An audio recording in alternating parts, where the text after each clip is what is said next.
നമസ്കാരം കൂട്ടുകാരെ, ഞാൻ പീറ്റർ ചൂളു. ഇന്നത്തെ വീഡിയോ എന്ന് പറഞ്ഞാൽ വെളിച്ചെണ്ണയും മറ്റും കമ്പോള നിലവാരവുമാണ്. വെളിച്ചെണ്ണ ഇപ്പോൾ നാട്ടിൽ വില കുറയുമെന്ന് എന്തെങ്കിലും ഇപ്പോൾ കടകളിൽ വിൽക്കുന്നത് ലിറ്ററിന് 480 തന്നെയാണ്. തേങ്ങ വില ഇപ്പോൾ 5 രൂപ കുറഞ്ഞത്. ഇപ്പോൾ കടകളിൽ നിന്ന് മേടിക്കണമെങ്കിൽ ചകരിയില്ലാത്ത മുട്ടത്തേങ്ങ കിലോ 90 മറ്റുമാണ്.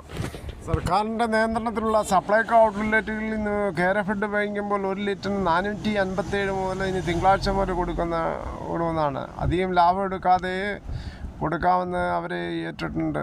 മന്ത്രി GR അനിലിൻ്റെ ചർച്ചയിലാണ് ഇങ്ങനെ പറഞ്ഞത്. എന്തായാലും ഈ ഓണത്തിന് വെളിച്ചെണ്ണ വില കുറയുമെങ്കിൽ എന്തായാലും വാരിക്കോരി അങ്ങനെ ഉപയോഗിക്കാൻ പറ്റാത്ത സ്ഥിതിയാണ് വെളിച്ചെണ്ണ തന്നെ. കാരണം തേങ്ങയുടെ ലഭ്യതയും കൊപ്രയുടെ വില കുറഞ്ഞെങ്കിലും വെളിച്ചെണ്ണ നമ്മുടെ കമ്പോളത്തിൽ വില കുറഞ്ഞിട്ടില്ല ഇപ്പോഴും. 9/8/2025 നെടുമ്പായകുളം കാർഷിക വിപണിയിലും തേങ്ങയുടെ വില 85 ആയിരുന്നു. റേഷൻ കാർഡ് ഒന്നിന് സബ്സിഡി നിരക്കിൽ വെളിച്ചെണ്ണ കൊടുക്കുന്നുണ്ട് ഓണത്തിന് മുമ്പ്.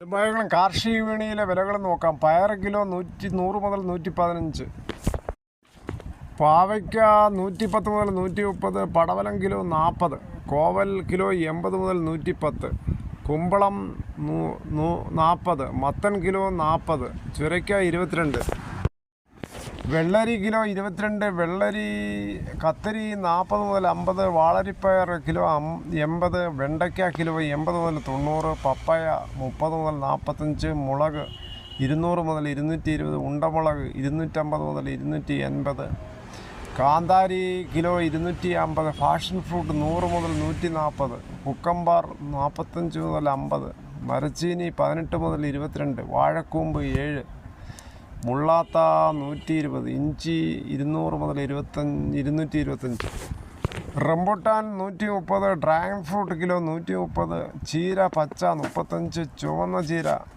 കിലോ 50, വടക്കംപുളി കിലോ 300, കുരുമുളക് 740, മഞ്ഞൾപ്പൊടി കിലോ 300, പുളി 180, ചേന 50 മുതൽ 55, ചേമ്പ് കിലോ 100, കാച്ചിൽ 80 മുതൽ 90, തേങ്ങ 85, കോഴിമുട്ട 1 പീസ് 8 രൂപ 50 പൈസ, ഏത്തൻ കിലോ 75 മുതൽ 83, കപ്പ 60 മുതൽ 65, പൂവൻ 50 മുതൽ 55, പാളയൻ 25 മുതൽ 30, റോബസ്റ്റ 25 മുതൽ 32, ഞാലി 45 മുതൽ 60 എന്നിവയാണ് അവിടെ വന്നത്.